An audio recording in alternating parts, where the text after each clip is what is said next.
ये बहुत सोचने वाली बात है कि एक ऐसा बोर्ड जो इंडिया के अंदर तीसरा सबसे बड़ा लैंड ओनर है, 9.4 लाख एकड़ जमीन का मालिक, लेकिन क्या ये सच में गरीबों के लिए काम कर रहा है या फिर किसी और के फायदे के लिए? लेकिन क्या आपको पता है कि ये है क्या, कौन इसको चलाता है और क्यों इस पे आज इतना ज़्यादा बवाल हो रहा है? क्या वक्फ बोर्ड के पास सच में इतनी ज़्यादा पावर है कि वो किसी भी ज़मीन को अपने कब्जे में ले सकता है? क्या पूरे इंडिया के अंदर कोई भी ऐसा बोर्ड नहीं है जो हिंदू टेम्पल्स को प्रोटेक्शन दे?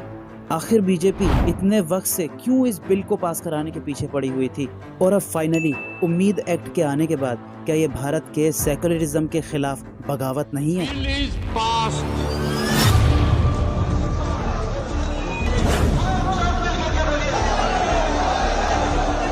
मुस्लिम मंत्री नहीं है। सच तो यह है कि अभी ईद पे नमाज पढ़ने के लिए भी नए नियम बनाए गए। गांधी की तरह इस कानून को फाड़ता हूँ, ये अनकॉन्स्टिट्यूशनल है सर। अच्छा सर सीओ पहले 95 में था कि गॉड मुस्लिम, आपने गायब कर दिया उसको।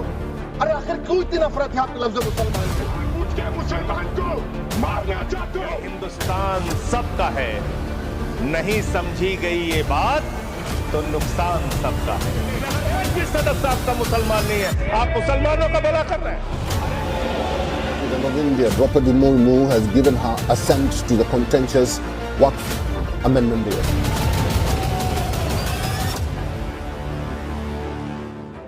वक्फ एक इस्लामिक कॉन्सेप्ट है जिसके अंदर कोई शख्स, जिसे वाकिफ कहा जाता है, अपनी प्रॉपर्टी को, चाहे वो मूवेबल हो या इमूवेबल हो, उसे अल्लाह के नाम पर परमानेंटली डोनेट कर देता है ताकि इसका यूज़ रिलीजियस, चैरिटेबल या कम्युनिटी वेलफेयर के लिए किया जा सके, जैसे मस्जिदें, मदरसे, हॉस्पिटल्स, कब्रिस्तान या स्कूल्स, यूनिवर्सिटीज़ या फिर कोई भी गरीबों के लिए स्कीम चलाना।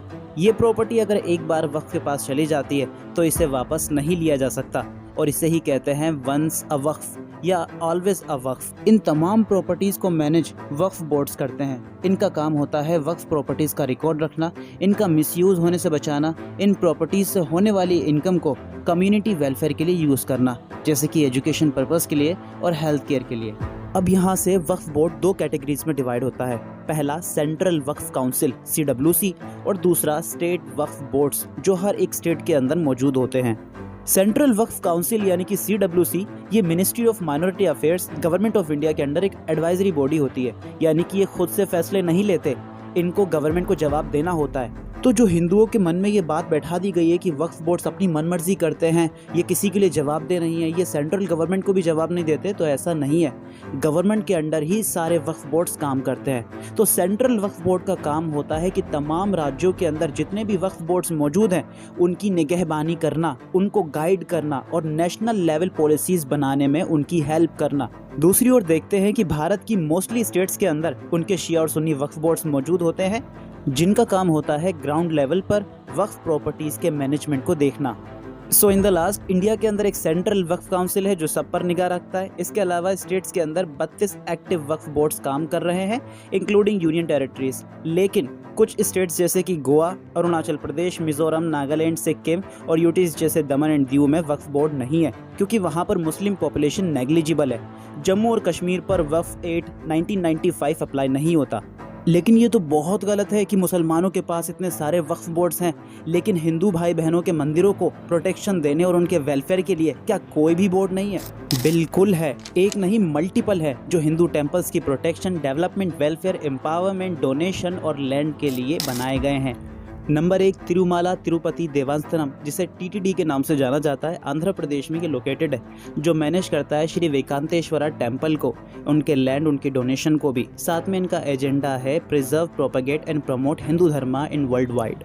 नंबर 2 श्री माता वैष्णो देवी श्राइन बोर्ड जो कि जम्मू कश्मीर में लोकेटेड है, जो मैनेज करता है Vaishno Devi temple, land protection और पिलीग्रिमेज फैसिलिटीज़ को। नंबर 3 सोमनाथ टेम्पल ट्रस्ट जो कि गुजरात में है, जो मैनेज करता है सोमनाथ टेम्पल को, उसकी प्रॉपर्टीज़ और डोनेशन को। Number 4 Shri Jagannath temple managing committee जो कि ओडिशा के अंदर लोकेटेड है, जो कि मैनेज करती है जगन्नाथ टेम्पल की मैनेजमेंट, लैंड, डोनेशन और रिचुअल को। Number 5 Kashi Vishwanath temple trust जो कि उत्तर प्रदेश में है, जो कि मैनेज करता है काशी विश्वनाथ टेम्पल को, वाराणसी, और प्रोटेक्ट करता है इसके लैंड और डोनेशन को। नंबर 6 श्री राम जन्मभूमि तीर्थ क्षेत्रा ट्रस्ट जो कि उत्तर प्रदेश में है, जिसको राम मंदिर के कंस्ट्रक्शन और मैनेजमेंट के लिए बनाया गया था, हैंडल करने के लिए डोनेशन और लैंड के लिए। Number 7 Tamil Nadu Hindu religion and charitable endowments HR&CE department, ये तमिलनाडु के अंदर में है, जो कि कंट्रोल करता है अकेले ही 36,425 टेम्पल्स को, 56 मठों को और 189 ट्रस्ट्स को। ये कोई छोटा आंकड़ा नहीं, ये बहुत बड़ा आंकड़ा है। और क्या चाहिए। नंबर 8 त्रावणकोर देवासम बोर्ड, जो कि केरला में है, जो कि मैनेज करता है 1248 मंदिरों को। नंबर 9 गुरुवायूर देवासम बोर्ड, जो कि केरला के अंदर लोकेटेड है, जो मैनेज करता है गुरुवायूर टेम्पल को, साथ में प्रोटेक्ट करता है लैंड और डोनेशंस को। नंबर 10 कर्नाटका राज्य धार्मिका परिषद। नंबर 11 शिरडी साई संस्थान ट्रस्ट, जो कि महाराष्ट्र में है। Number 12 Siddhi Vinayak temple trust, जो कि महाराष्ट्र में है। नंबर 13 श्री वेकांतेश्वरा भक्ति चैनल ट्रस्ट, जो कि आंध्र प्रदेश में है। Number 14 Bihar state board of religious trust, जो कि बिहार में है। और ये सिर्फ इतना ही नहीं है, हर एक स्टेट के अंदर एक अलग बोर्ड और कमेटी या ट्रस्ट भी बैठाया गया है, जिनकी लिस्ट ये रही। और इन सभी का मकसद समान है, land protection, donation management, devote welfare, temple development and empowerment.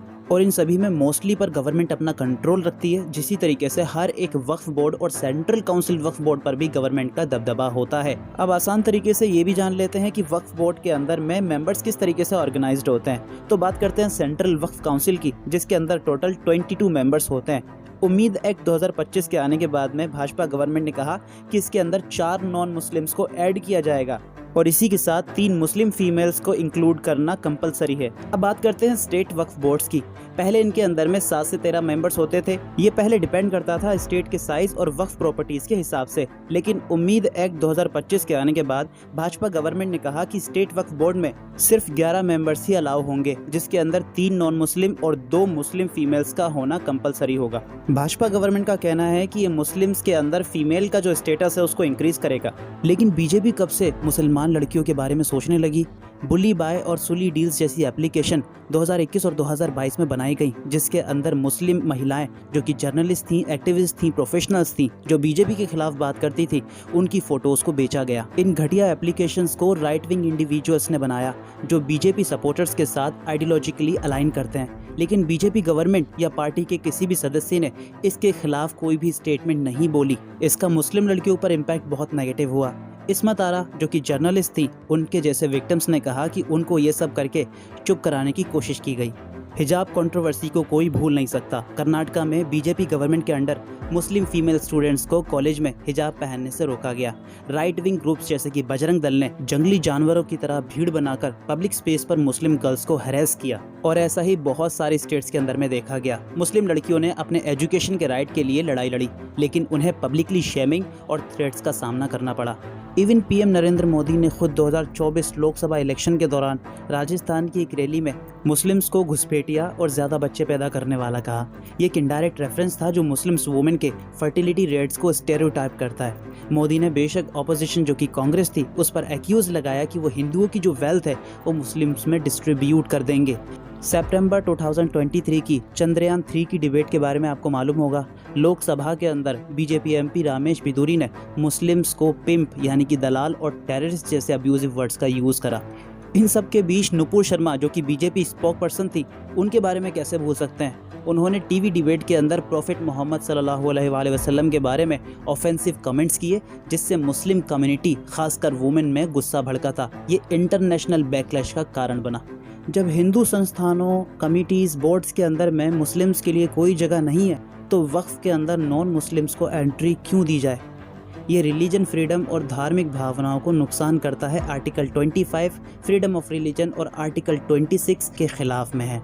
Bhajpa सख्त अल्फाजों में कहती है कि इससे पारदर्शिता बढ़ेगी कि वक्फ बोर्ड कितना ज़्यादा करप्शन कर रहा है, ये लोगों के सामने आएगा। लेकिन करप्शन की बात वो गवर्नमेंट कर रही है जिसके एमएलएज और एमपीज़ पर खुद एलिगेशंस लगे हुए हैं करप्शन के। ADR association for democratic reforms की एक रिपोर्ट के मुताबिक 2023 में 763 सिटिंग एमपीज लोकसभा और राज्यसभा इंक्लूड करके उसमें 306 पर क्रिमिनल केस डिक्लेयर किए गए थे, जिसमें बीजेपी के 139 एमपीज पर क्रिमिनल केस डिक्लेयर हुए थे। बहुत सारे ऐसे सांसद भी थे जिन्होंने अपनी पहली पार्टी छोड़कर बीजेपी ज्वाइन कर ली और उनके बाद उन्हें क्लीन चिट मिल गई। ये तो उल्टा चोर कोतवाल को डांटने वाली बात हो गई। लेकिन वक्फ बोर्ड भी पूरा दूध का धुला नहीं है, करप्शन वहाँ भी हुआ है। अगर वक्फ बोर्ड अपनी ज़मीनों का ठीक तरीके से यूज़ करता और जो रेवेन्यू से जनरेट होता उससे माइनॉरिटी को बहुत ज़्यादा फ़ायदा होता। वक्फ बोर्ड के लिए तो बिल इन्होंने बना दिया, लेकिन उससे कहीं ज़्यादा ज़रूरी था कि टेम्पल लैंड्स की प्रोटेक्शन के लिए ये सबसे पहले बिल बनाते, क्योंकि most of the temple land corruption के अंदर बीजेपी के MLAs, MPs या फिर गवर्नमेंट के जो ऑफिसर्स होते हैं वो शामिल हैं। यहाँ तक कि गाँव के सरपंच से लेके टेम्पल लैंड के जो ऑनर्स हैं वो तक इस करप्शन के अंदर शामिल है। द हिंदू का ये आर्टिकल देखिए जिसमें बताया गया है कि टेम्पल्स को स्टेट कंट्रोल से फ्री करना चाहिए, क्योंकि पॉलिटिशियंस और ऑफिशियल जो हैं वो टेम्पल की ज़मीनों को गलत तरीके से बेच रहे हैं और उनके डोनेशन को रिलीजियस पर्पस के लिए यूज़ नहीं कर रहे। कराईकल डिप्टी कलेक्टर को अरेस्ट किया गया टेम्पल लैंड स्कैम के अंदर, क्योंकि वो नकली कागजात बनाता था इंक्लूडिंग फेक गवर्नमेंट ऑर्डर के ऊपर और उसे बेचता था कराईकल स्मार्ट सिटी के लिए। वदापालिनी टेम्पल के अंदर में 257 करोड़ का स्कैम किया गया। बहुत सारे मंदिर करप्शन केसेस के अंदर में डिप्टी स्पीकर खुद इन्वॉल्व है। थिरुनल्लर टेम्पल की ज़मीनों को फ्रॉडली तरीके से बेचने के लिए 2 आदमियों को गिरफ्तार किया गया। अब पता नहीं ये स्कैम कितने टाइम से चल रहा था। 64,000 स्क्वायर फीट के टेम्पल लैंड के साथ में करप्शन हुआ, जिसकी वैल्यू 12 करोड़ बताई गई और मार्केट वैल्यू अराउंड 50 करोड़ बताई गई। गवर्नमेंट ऑफिशियल्स खुद अरेस्ट हो रहे हैं टेम्पल लैंड फोर्जरी केसेस के अंदर, और गवर्नमेंट कहती है कि हम पर भरोसा करो। पुदुचेरी के अंदर तो टेम्पल लैंड ग्रैबिंग के केसेस कंटिन्यूसली बढ़ते जा रहे हैं। Another land scam case book against suspend Puducherry government official. Kamakhya temple board के ऊपर में FIR रजिस्टर की गई कि उन्होंने फंड्स का गलत तरीके से यूज़ किया। AIADM के लीडर के अगेंस्ट टेम्पल लैंड स्कैम के ऊपर में नोटिस इशू किया गया। कामच्यामन मंदिर ज़मीन घोटाले के अंदर में तो पट्टा रिकॉर्ड ही गायब हो गया। इतने ज़्यादा केसेस रजिस्टर है मंदिर ज़मीन घोटाले, डोनेशन फंड्स और ट्रस्ट के, तो क्यों सरकार ने इसके ऊपर कभी कोई बिल बनाने की बात नहीं की? लेकिन वक्फ की ज़मीनों के लिए उन्हें बिल बनाना बहुत ही इंपॉर्टेंट लगता है, क्योंकि वहाँ पे उन्हें पारदर्शिता चाहिए। यहाँ बात डिस्क्रिमिनेशन की नहीं है कि हिंदू बोर्ड्स ने कितना घोटाला किया या वक्फ बोर्ड ने कितना घोटाला किया। ज़रूरी बात यह है कि इन दोनों ही कम्युनिटी के मेंबर्स को ऑर्गेनाइज करना ज़रूरी है। इक्वलिटी तभी तो आएगी, ना कि एक कम्युनिटी के ऊपर में बिल को थोप दिया जाए। कश्मीर टाइम इस पे लिखते हैं कि Waqf board bill will further push Muslims to the margins. Bhajpa government Hindu समाज के अंदर में एक डर को फैलाती आई है कि वक्फ किसी की भी ज़मीन को ज़बरदस्ती ले सकता है। मैंने आपको शुरू में ही बताया कि वक्फ बोर्ड जो है गवर्नमेंट के अंडर काम करते हैं। जब तक गवर्नमेंट की पूरी तरीके से परमिशन ना मिले वक्फ किसी भी ज़मीन को क्लेम नहीं कर सकता, तो इसका भी एक पूरा प्रोसेस होता है। 3 तरीके से प्रॉपर्टीज़ वक्फ के अंडर में आती हैं। सबसे पहले हिस्टोरिकल यूज़।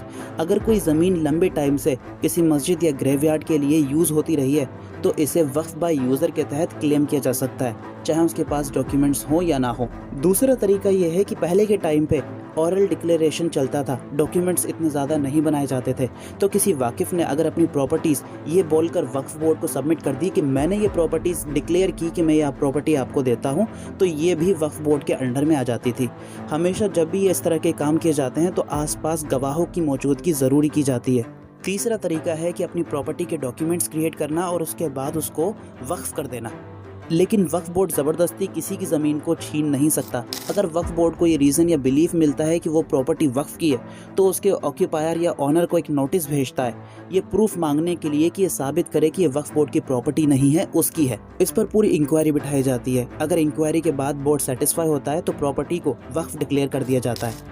अगर फिर भी किसी तरह का डिस्प्यूट हो या ऑनर ये क्लेम करे कि मैं इसके फैसले से डिसएग्री करता हूँ, तो वो वक्फ बोर्ड को ट्रिब्यूनल में चैलेंज कर सकता है। ये एक तरह की जस्टिस बॉडी थी जिसके अंदर डिस्ट्रिक्ट जज होता है। अगर अब भी ऑनर को ये बात डिसएग्री लगे तो वो हाई कोर्ट के अंदर में भी इसको चैलेंज कर सकता है। भारत के अंदर हज़ारों मस्जिदें, मदरसे, कब्रिस्तान ऐसे हैं जिनके डॉक्यूमेंट्स वक्फ बोर्ड के पास में अवेलेबल नहीं है, क्योंकि 300, 400, 500, 600, 700 साल पुरानी मस्जिदें, मदरसे और कब्रिस्तानों के डॉक्यूमेंट्स ऑर्गेनाइज नहीं किए जाते थे। अगर डॉक्यूमेंट्स नहीं होंगे तो ये ज़मीनें गवर्नमेंट के अंडर में होगी। तो ऐसे कितनी सारी मस्जिदें, मदरसे और कब्रिस्तानों के ऊपर में ख़तरा मंडरा रहा है, तो मुसलमान करे तो करे क्या। 1995 का एक्ट का नाम बदलकर यूनिफाइड वक्फ मैनेजमेंट एम्पावरमेंट एफिशिएंसी रख दिया गया, यानी कि उम्मीद। अब ये उम्मीद किसके लिए बन रही है ये साफ दिख रहा है। वक्फ का पुराना कानून वक्फ बाय यूज़र हटा दिया गया। सर्वे का कंट्रोल पहले वक्फ बोर्ड के हाथ में था। अगर कोई ज़मीन में डिस्प्यूट होता तो वक्फ बोर्ड उसे हैंडल करती थी, लेकिन गवर्नमेंट ने ये सारी ताकत कलेक्टर को दे दी, जिसे दबाया जा सकता है, जो कि अपनी पोस्ट के बदलने का डर रखता है। तो ऐसे कौन किस पर प्रेशर डालेगा, ये बात क्लियर है। इंक्वायरी के बाद में ये क्लियर करना कि ज़मीन वक्फ की है या नहीं, ये पहले वक्फ के हाथ में था। लेकिन अब रिजल्ट का जो कानून है वो गवर्नमेंट ने अपने हाथों में ले लिया है। भाजपा गवर्नमेंट ये कहती है कि अगर किसी को अपनी ज़मीन वक्फ करनी है तो कम से कम 5 साल उसे मुस्लिम प्रैक्टिस होना ज़रूरी है। भाजपा गवर्नमेंट आखिर होती कौन है जो एक मुसलमान से उसके मुसलमान होने का 5 साल का रिकॉर्ड मांगे। ऊपर से भाजपा गवर्नमेंट ने कहा कि अगर कोई वाकिफ अपनी प्रॉपर्टी को वक्फ करना चाहता है तो वो सबसे पहले अपनी प्रॉपर्टी अपने बच्चों, खासकर अपनी बेटियों को दे, उसके बाद ही जो प्रॉपर्टी बचेगी वो वक्फ के हाथों में आएगी। एक मुसलमान अपनी जमीन किसको डोनेट करे ये तय करने वाली गवर्नमेंट होती कौन है? हिंदू डोनेशन लॉ के मुताबिक हिंदू अपना जो डोनेशन है, अपना पैसा या जमीन है, किसी को भी डोनेट करे, किसी तरह की रोक टोक नहीं है। लेकिन सारे के सारे कानून मुसलमानों ही पर क्यों लगाए जाते हैं? कोर्ट के अंदर मुसलमानों की तादाद बहुत कम है, लेकिन ऑपोजिशन पार्टीज की तारीफ करनी होगी जिन्होंने इस बिल का खुले तौर पर विरोध किया। अब आम जनता इसके अंदर क्या कर सकती है? हमारे पास 3 ऑप्शन अवेलेबल हैं: जागरूकता, प्रोटेस्ट और सोशल मीडिया। सबसे पहले आपका जागरूक होना बहुत ज़रूरी है कि वक्फ बोर्ड है क्या। उसके बाद सोशल मीडिया का यूज़ करके तमाम जो झूठ गवर्नमेंट ने फैला रखे हैं उनको निस्तो नाबूद करना, पीसफुली प्रोटेस्ट को कंटिन्यू करना और अपने आसपास की तमाम मस्जिद, मदरसे और कब्रिस्तानों के पेपर्स को पूरा करने के लिए उन लोगों की मदद करना जो इन काम को करते आ रहे हैं। मुसलमानों ने वोटिंग में बहुत बड़ी गलती की कि उन्होंने चंद्रबाबू नायडू और नीतीश कुमार जैसे धोखेबाजों को वोट दिए, लेकिन जालिमों की बादशाहत ज़्यादा वक्त तक नहीं रहेगी। इंशाल्लाह आने वाली तमाम वीडियो के अंदर मैं इस टॉपिक को कंटिन्यू करूँगा। इस वीडियो में इतना ही।